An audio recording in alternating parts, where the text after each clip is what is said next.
大家好，继续往上，我的一个宇宙，欢迎来到jungle。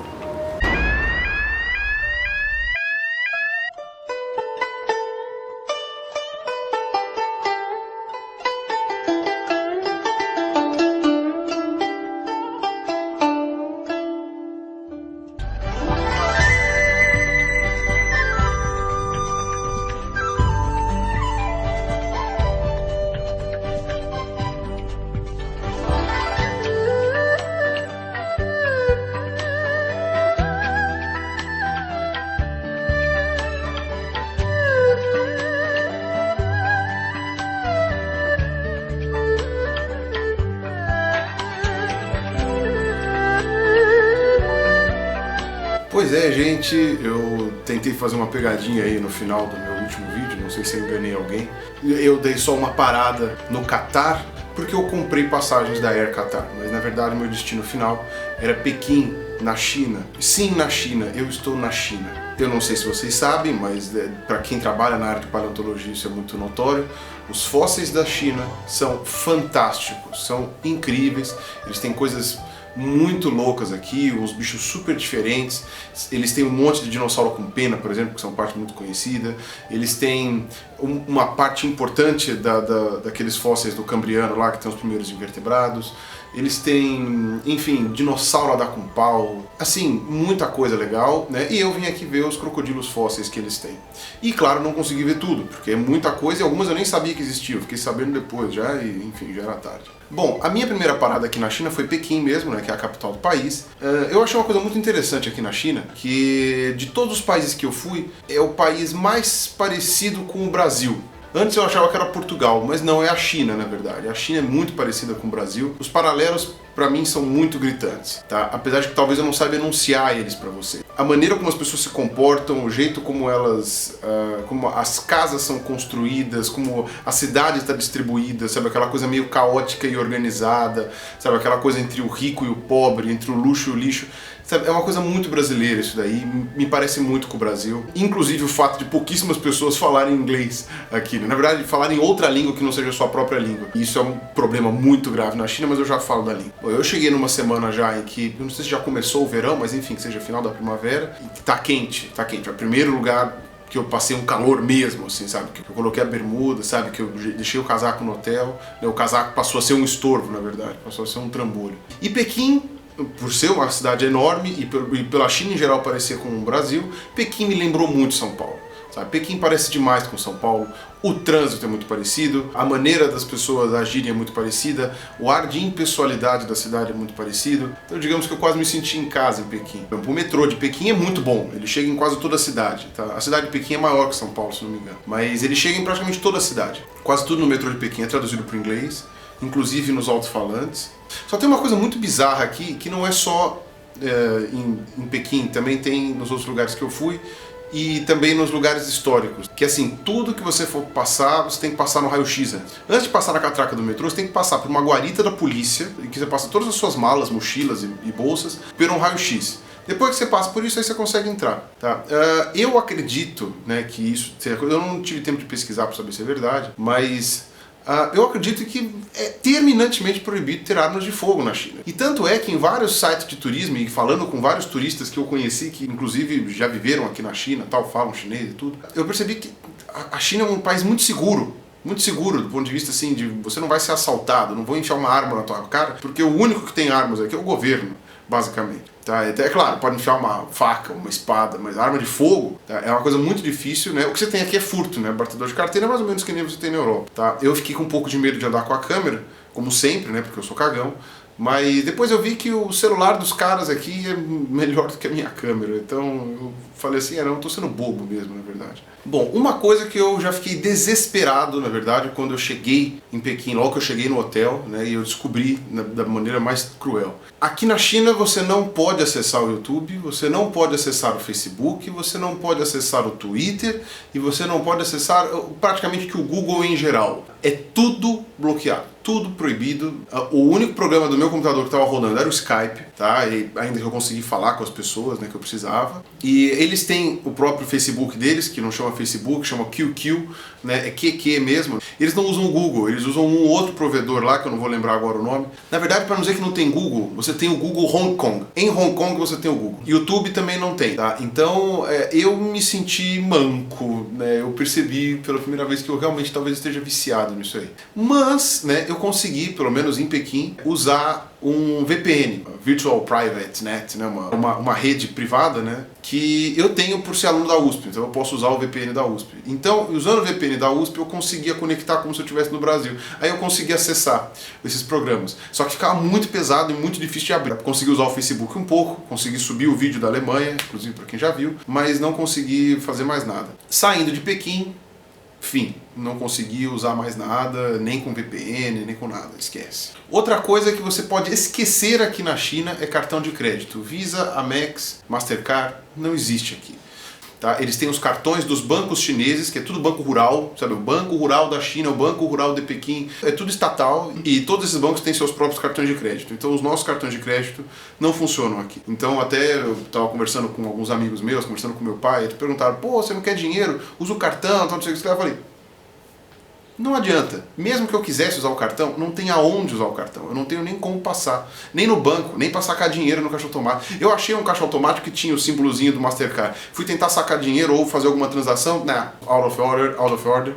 Isso quando você consegue ver. Quando eles têm alguns caracteres traduzidos para o inglês. Porque senão você só vai ver aqueles desenhinhos lá e você não vai saber o que fazer, né? A menos que você saiba ler chinês. Bom, então já vamos falar da língua antes de eu continuar alguns aspectos da China, porque essa é uma parte muito importante. Tente recordar e voltar, você brasileiro mediano, com quando você tinha 2 anos de idade, em que você estava aprendendo a falar. Muitas pessoas não lembram dos 2 anos de idade, talvez os 4 anos de idade. Você estava tentando aprender a falar, você não sabia ler nem escrever, você não sabia nem reconhecer o que estava escrito nos lugares, né? Então você era totalmente dependente das pessoas. Você não falava, você não lia, você não escrevia, você não se comunicava. Pois bem, essa é a sensação na China.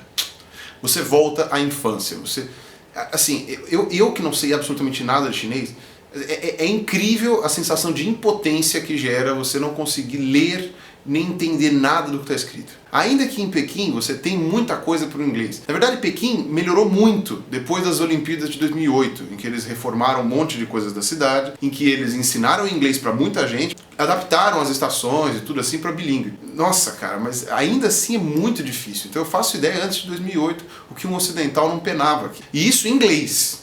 Se você não fala inglês, nem venha para a China. Falando inglês, a vida já é muito difícil aqui na China. Sem falar inglês, a vida é impossível aqui na China. Claro, você tem aqueles gestos mágicos, né? Comer, beber e tal, mas é muito, muito complicado. O idioma chinês, na verdade, até que não é uma língua difícil comparada com as línguas latinas, no sentido de que o chinês não tem conjugação verbal, não tem artigo, não tem pronome, não tem porcaria nenhuma, não tem nada, sabe?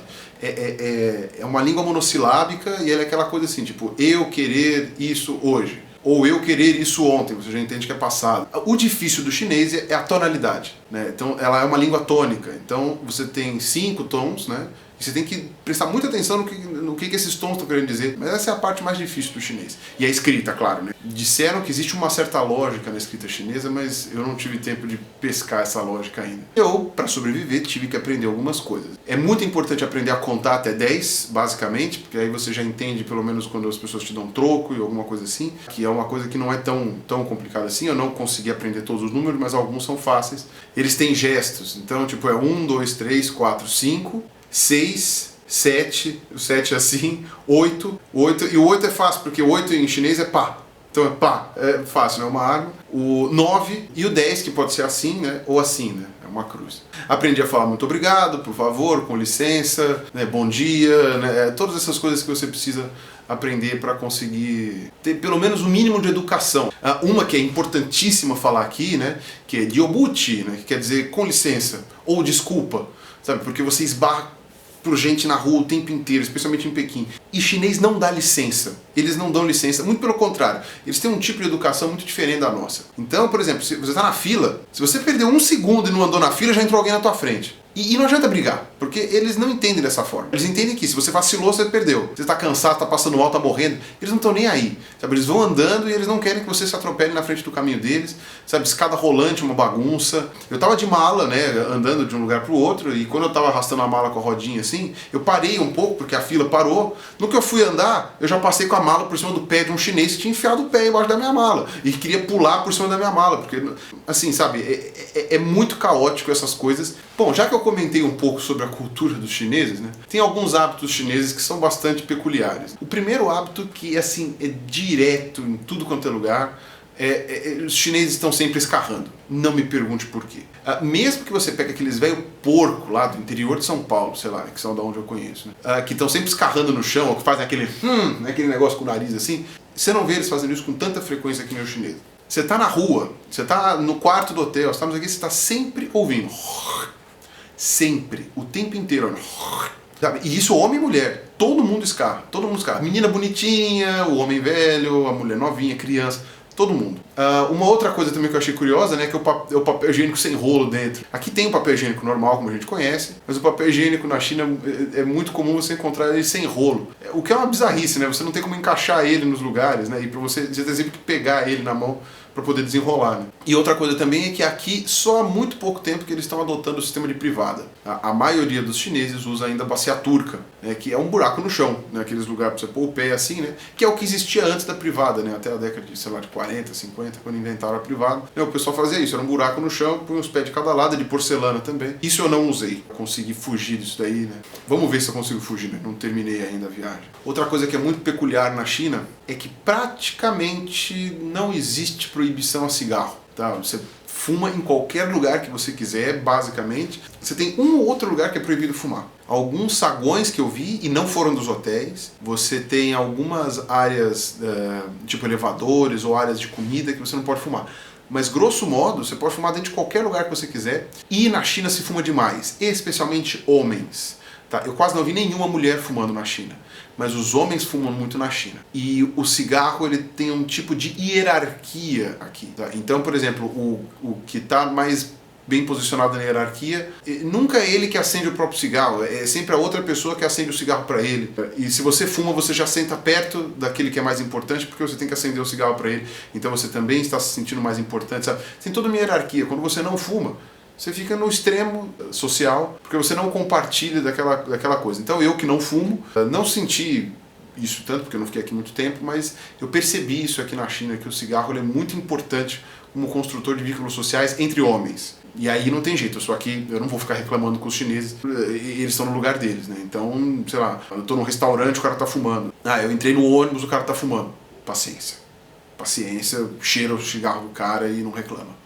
Porque eu não tenho o que fazer aqui. Eu fiquei num albergue lá em Pequim, que é um albergue muito legal, é bem rústico assim, fica numa Rulon, que eles chamam, né, que é uma rua daquelas traversinhas que tem aquele pessoal vendendo coisas do lado, sabe, que tem aqueles telhadinhos assim, sabe, é uma travessinha mesmo, que eles chamam de Rulon. Né? Então é um albergue bem interessante, apesar de ser bem limpinho, bem legal. E em Pequim eu consegui fazer turismo 2 dias, né, porque eu fiquei um final de semana em Pequim. No primeiro dia eu fui na Cidade Proibida, né, que não é proibida nada hoje, né, que era o antigo Palácio Real, né. Antes a China era uma monarquia e o palácio era a morada do imperador. Ele fica exatamente na frente da Praça da Paz Celestial, que é aquela lá onde teve aquele tanque de guerra famoso do moleque tentando parar o tanque de guerra durante a Revolução. Tá? Tem uma foto gigantesca do Mao Tse Tung na frente lá do prédio. Né? E você tem todas aquelas partes que foram construídas para as Olimpíadas. Né? Então tem umas coisas até interessantes lá na frente. Bom, a Cidade Proibida, eu vou colocar aí alguns vídeos que eu fiz lá. Né? É um lugar muito bonito, é muito interessante, ele te dá uma sensação muito clean. Na verdade, uma sensação clean até demais. Tá? Se você fica pensando que pô, aquilo lá era um palácio de um rei, né? Depois que você sai de Schönbrunn lá na Áustria, por exemplo, ou depois que você sai, que eu não tive tempo de ir, mas que você conhece Versailles, por exemplo, lá em Paris, sabe? Você vai ver a Cidade Proibida, você fala, pô, é meio chinfrim isso aqui, né?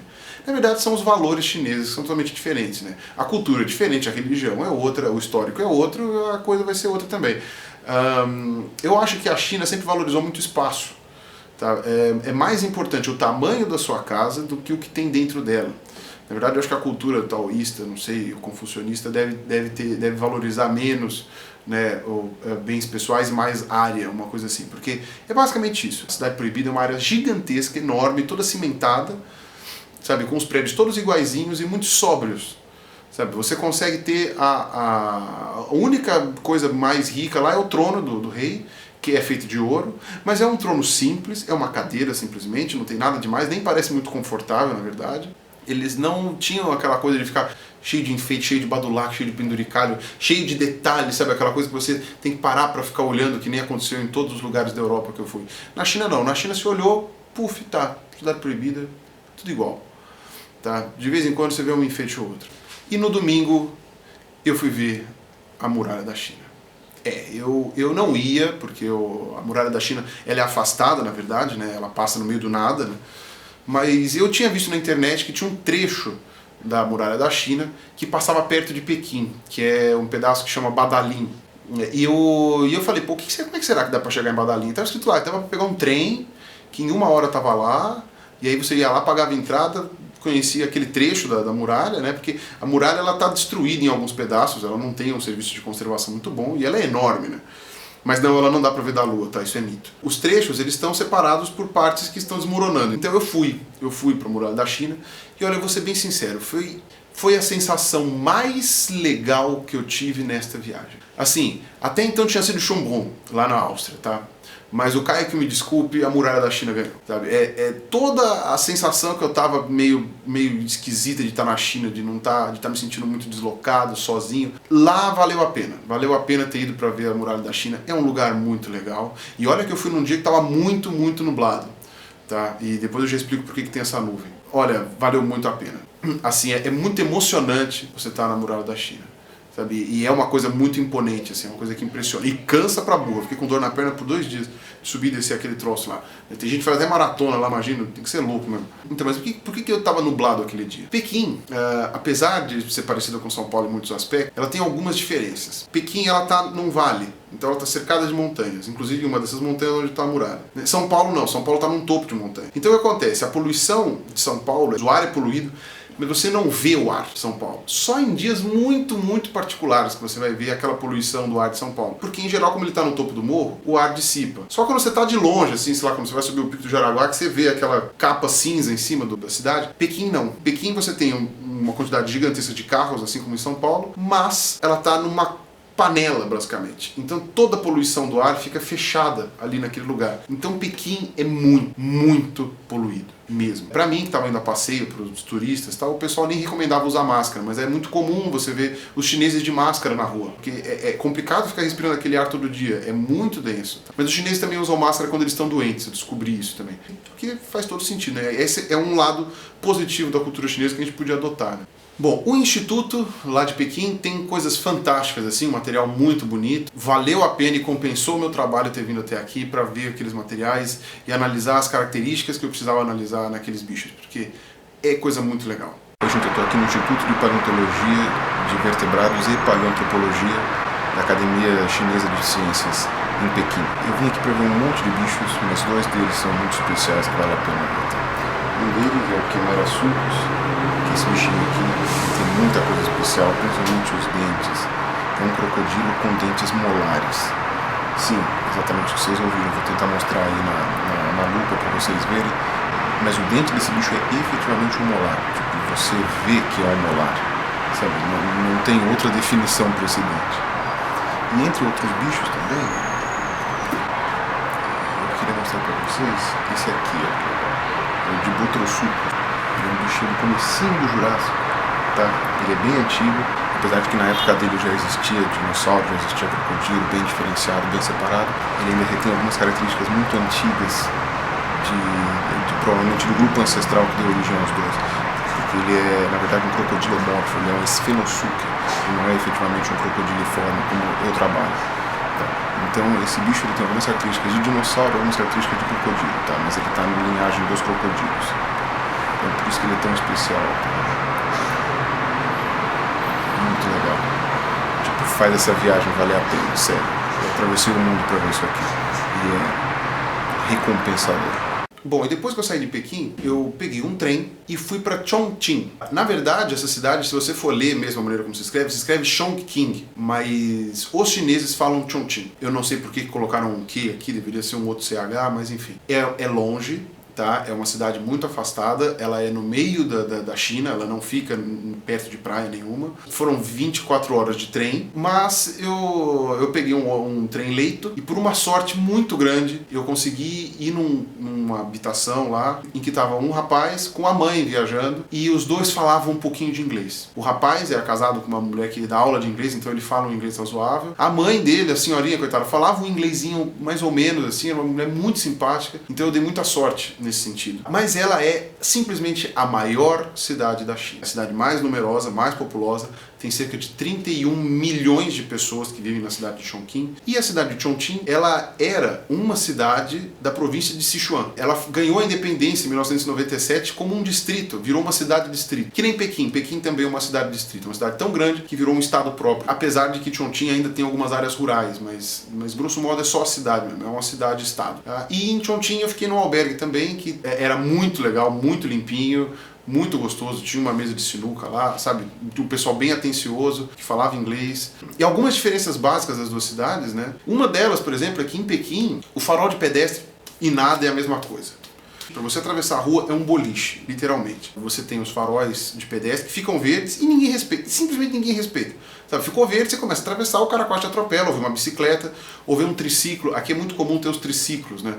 Mas não é triciclo igual, ele é fechado mesmo, como se fosse um carrinho de 3 rodas. Alguns têm guidão e alguns têm volante mesmo, sabe? Como se fosse um carrinho mesmo de 3 rodas. E eles acham que eles não são carros. Então, simplesmente o farol ficou verde e eles vão passar do mesmo jeito. Em Chongqing é ao contrário.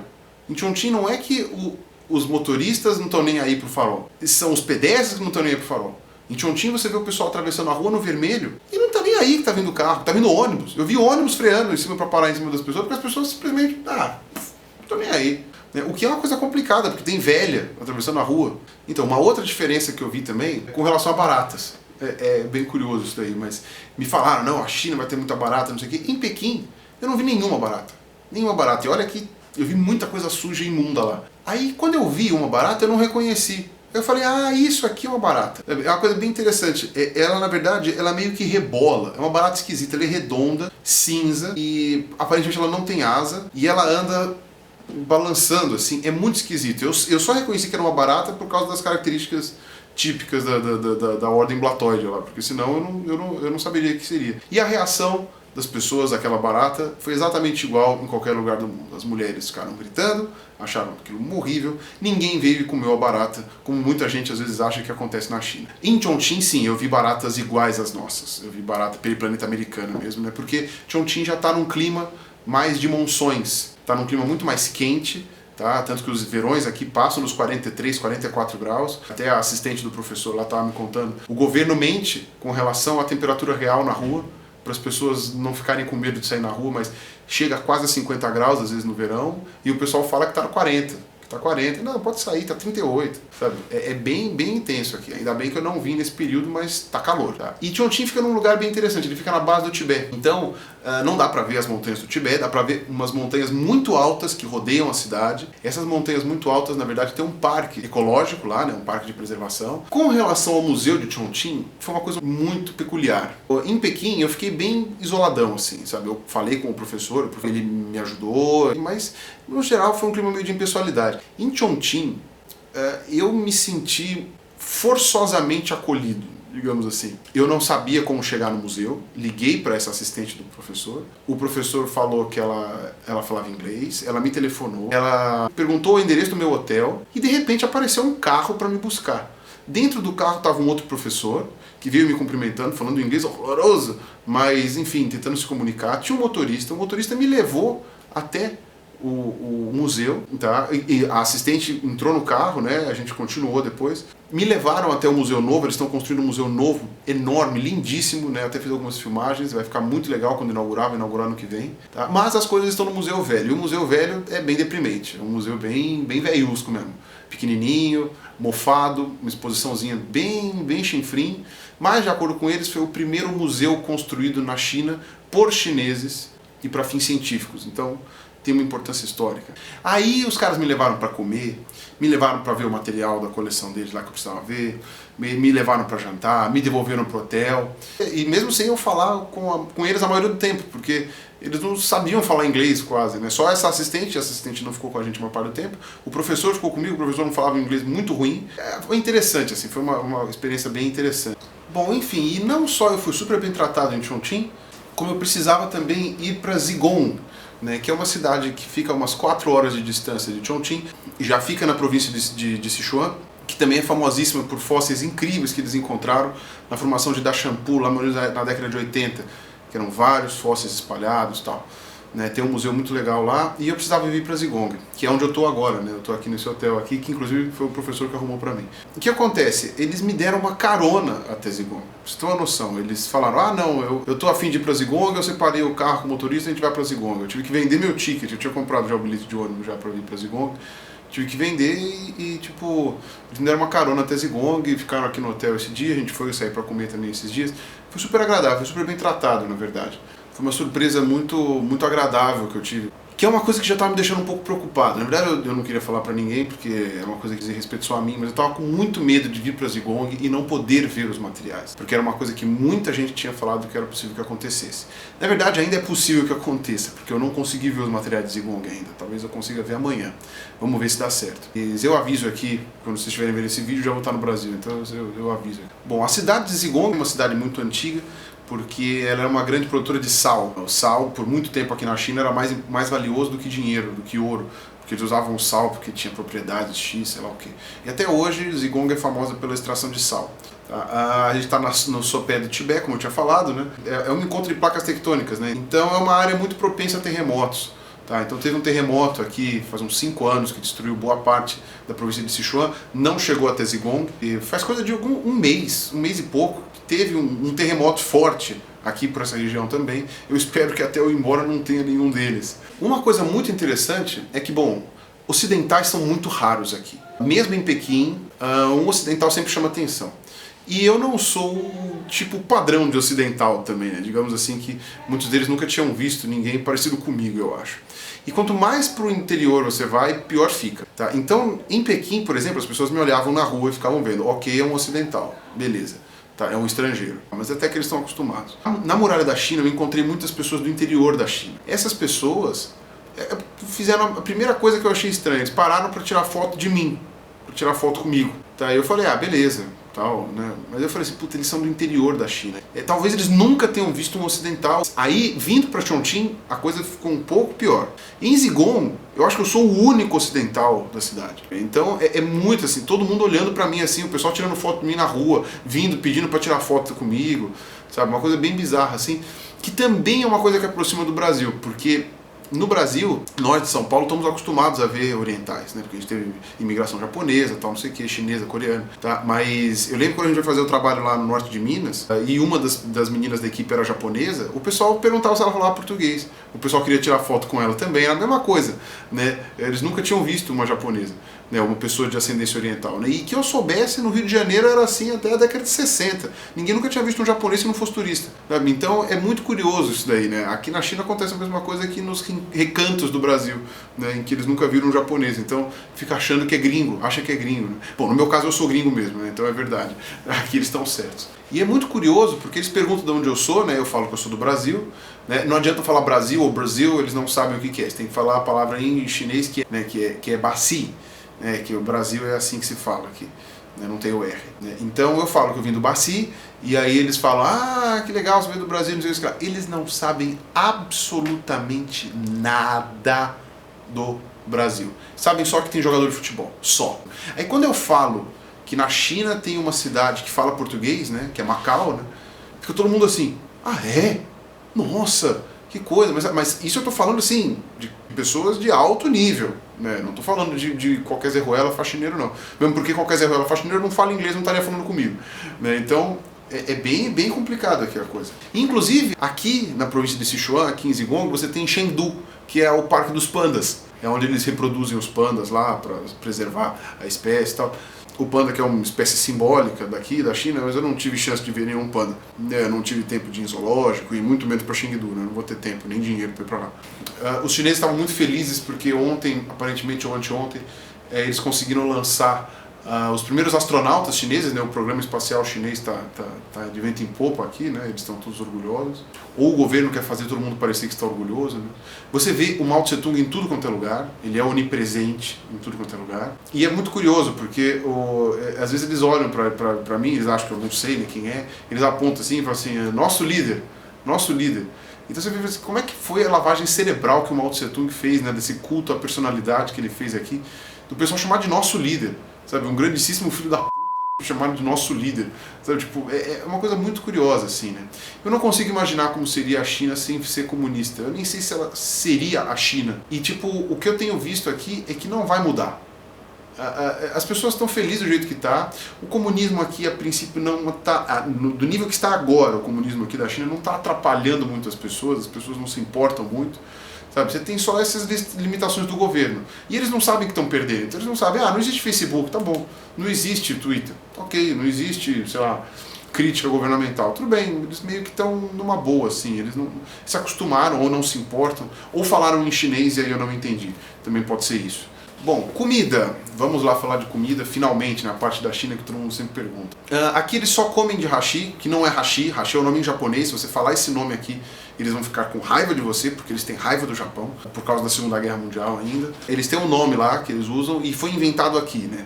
Os japoneses copiaram o palitinho e eles copiaram o macarrão do Japão. Os japoneses inventaram o noodle, né? O macarrão, né? E eles que copiaram aqui. Não existe um garfo ou uma faca aqui nesse lugar, você não vê isso. Não vi, aliás, em lugar nenhum garfo e faca. Eu só vi colher, é o máximo ocidental que você enxerga a colher. Tem bastante diferença da culinária de Pequim para a culinária daqui do sudoeste da China. Tá? A culinária em Pequim é muita coisa em sopa, né? Muito caldo, coisas mergulhadas no caldo. Parece muita comida chinesa que a gente encontra lá no Brasil, né? Então são aquelas coisas boiando na sopa, com muitos legumes, muitos vegetais. De vez em quando tem aquelas misturas que eles fazem naquele molho, que na verdade eu não sei do que é feito aquele molho. Eu achava que tinha shoyu, depois eu vi que não tem. É outra coisa, é um molho típico chinês aqui que eu não sei o nome. Aqui é o molho preto ou marrom, né? Enfim, eles misturam isso tudo, né? Eu achava que era frito, mas não é frito, é refogado. Tá? Só que ele é refogado em frigideira, mas eles não usam óleo, eles não untam com manteiga, eles não fazem nada, eles só refogam. Então é uma comida que, por incrível que pareça, e é verdade mesmo, ela é muito pouco gordurosa. A comida chinesa tem muito pouca gordura, apesar de ter muito caldo, muito molho, mas tem muito pouca gordura. Tem muito pouca carne também, porque carne, pelo menos em Pequim que eu tinha visto, é uma comida cara, é uma comida que não é todo mundo que pode comer. Então você vê eles se virando muito com arroz e legumes, né, com vegetais. Então o que você come é isso, você come essas coisas. Eu consegui comer um peixe um dia que estava razoável, e você tem a especialidade de Pequim, né, que é o pato de Pequim, né, que eu não tinha comido. No último dia que eu estava em Pequim, eu encontrei esse americano aí que falava chinês, né, ele ficou no mesmo quarto que eu lá no albergue, e a gente saiu para comer um pato de Pequim, ele foi traduzindo para mim, e eu comi o pato de Pequim, que é muito gostoso. Basicamente é um peito de pato, né, como se fosse um peito de frango, feito com um molho, feito com uma crostinha assim, fatiado. Aí tem uma massinha, né, uma massa que você pega, uma massa, parece uma massa de pizza, né, fininha, quase transparente. Você coloca alguns legumes lá, que é uma salsinha, uma cebola, sei lá o que, põe 2, 3 pedacinhos do pato, mergulha no molho e fecha como se fosse uma trouxinha e come, né? É muito gostoso, bem gostoso mesmo. E eu comi aquele ovo preto que eles têm, que é um ovo de pato, que é preto. Tá? Esse ovo preto, se eu não me engano, ele é feito enterrado. Tá? Eles enterram em argila, se não me engano, e a argila tem um componente que passa para o ovo, e o ovo fica preto. Tá? É uma iguaria aqui na China, eu comi, e ele é muito bom. Ele é muito bom, o ovo preto, acredite, ele é bem gostoso. Mas eu não sei direito como é que é feito esse processo. Tá? Dentre esses caldos que eles comem, é muito comum vir amendoim. Na verdade, o amendoim vem acompanhando quase tudo. Ele vem cozido, vem quente mesmo. Ele acompanha quase tudo que eles comem. Muita coisa com arroz, óbvio. Eu achei interessante que eles usam muito erva doce, bastante erva doce na alimentação. Outra coisa que eu comi também é um troço que parece uma geleia, parece uma gelatina mesmo. Ela é salgada, achatada, parece um talharinho assim, e ela é feita de arroz. Tá? Mole, é super difícil de pegar com o pauzinho lá, mas é gostoso, mas tipo, eu passo sem. Uma das comidas que eu mais gosto, né, chinesa, é o porco agridoce, né, que vem com aquele molho que é doce e salgado. acho muito gostoso. E aqui eu tava tentando comer aqui, mas estava muito difícil de comer porque eu não sabia como é que era o nome do prato. E você tem que ter ou escrito em ideogramas chineses, ou você tem que saber como é que pronuncia. E eu não consegui descobrir isso daí até agora, então eu não sabia pedir o porco agridoce. Eu consegui comer ele em Chongqing, porque eu consegui traduzir isso para uma das meninas do hotel e ela explicou para o professor. O problema é o seguinte, em Chongqing a coisa muda de figura. Eles comem muita carne em Chongqing. Em Chongqing, sim, você tem aquelas coisas bizarras mesmo que o pessoal fala, né? Aí eu vi espetinho de escorpião, você vê espetinho com tentáculo de polvo. Bom, gente, eu sei que muitos de vocês iam me cobrar que eu comesse alguma coisa bizarra aqui na China, tá? Eu conheço vocês, eu sei que tá um calor desgraçado. Eu sei que alguns de vocês estavam esperando isso. Eu tentei desesperadamente procurar o espetinho de escorpião, mas eu não achei. Tinha acabado já, mas eu achei o de siri e o de polvo. Não era grande coisa, tem no Brasil também, mas nunca vi empanadinho assim, ó. Parece gostoso.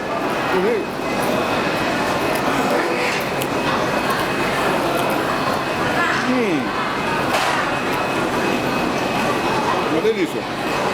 Tem que comer devagar para não beliscar a boca. Muito bom.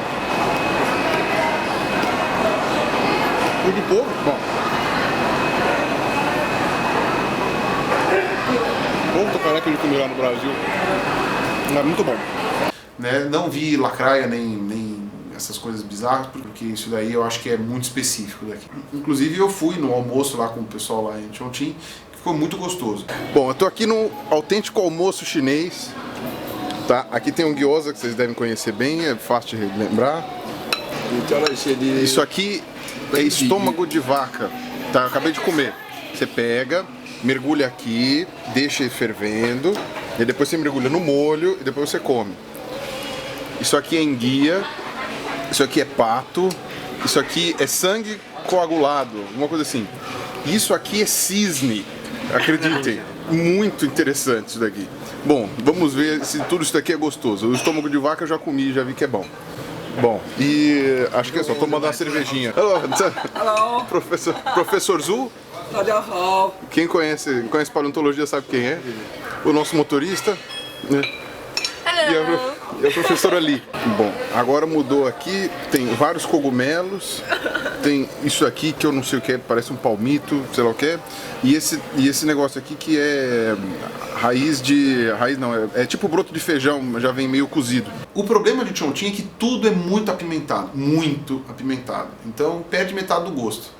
Mas não é tão apimentado quanto em Zigon. Em Zigon é tudo mais apimentado ainda. Aí eu fui num jantar com o pessoal ontem aqui em Zigon também. Era coelho, a comida era coelho. Eles comem muito coelho, eles fazem questão que você coma bem e que você beba bem. E se você não fuma, principalmente, que era o meu caso, sabe? Os caras me entucharam a cachaça deles lá, que é uma cachaça meio bizarra, que chama China Spirit, né? Eu não sei o nome em chinês. Que é super forte, é 50% de teor alcoólico, uma coisa assim. E eles acharam que eu ia ficar bêbado ou que eu não ia aguentar comer a comida.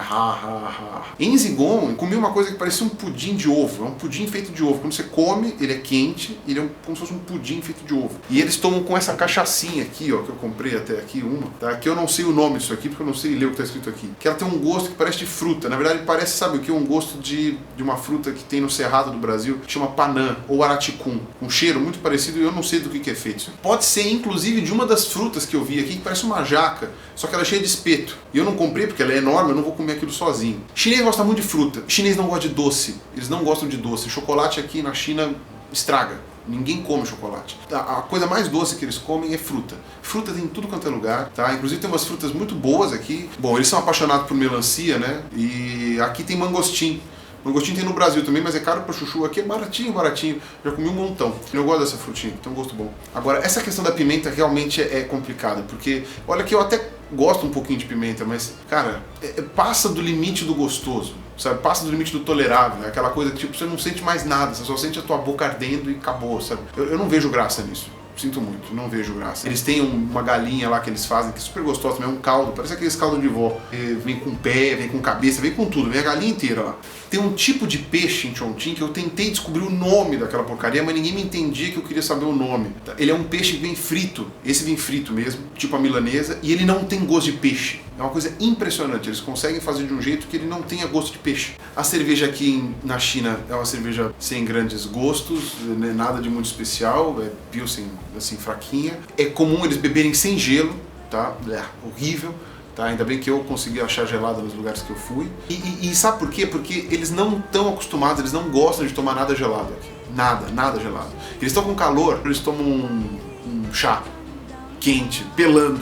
Bom, gente, então é basicamente isso que eu queria falar pra vocês. Falei muito, aliás, esse vídeo vai ficar bem longo, mas tem bastante história, né? E aí, finalmente, eu retorno pra casa. Tá certo, então? Então, obrigado a todo mundo que me acompanhou e um abraço pra vocês.